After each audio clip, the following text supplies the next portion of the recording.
The first scene that we had together, he went, "This is the hardest thing I've ever had to do, is to pretend to be at all interested in you." You have to break the ice, don't you? You know, I was new. So how did that go? How did that one-liner win you over? How did that break? Well, you know, I felt like we really started as we continued, you know, which is what you should do in a working relationship. So. And that was genuinely the first thing that was said on set. Was. Yeah, on set. Yeah. And what do you make of your character? Because sort of Trewlove and Morse have a good working relationship. Fancy, on the other hand. With Morse. He's a lad, isn't he? He is a bit of a lad. I think it's a bit of a front as well. He thinks he's a lad. Yeah. You know, he comes in not really knowing what to expect and bringing, you know, kind of a front. He's kind of testing the waters with everyone. You know, the first thing he says to Trewlove is, you know, "What's a pretty girl like you doing in a place like this?" Which, you know, doesn't really go down too well. No, and it's then wholly inappropriate for the workplace. Yeah, of course. But you know, accepted at the time. And then, you know, the first kind of case that Fancy goes on with Endeavour, you know, he's talking to him like he's his mate, and then, you know, Endeavour's having none of it. I mean, how did those scenes feel, Dakota, when you have this throwback to that time when saying those kind of things was perfectly acceptable? To be honest, those sort of things are said all the time now anyway, so it's not such a leap. But I think also Trewlove is somebody who, just for being a woman, will probably never progress as much as her intelligence and hard work deserves.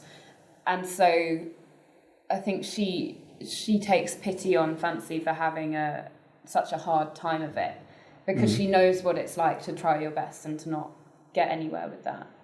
Is that frustrating for you that we could have Endeavour running, obviously, for this series, the next series?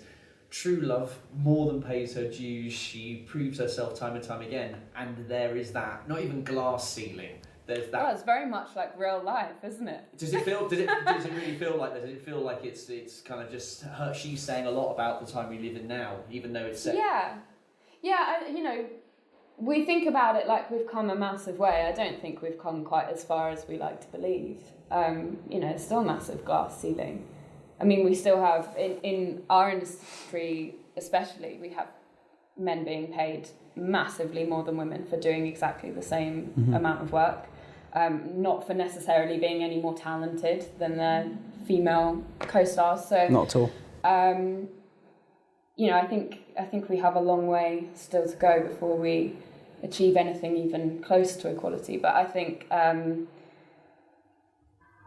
think it's a shame really that Trewlove is limited in where she can go and how much involvement she can have in the actual investigative work. It's not fulfilling her potential. No.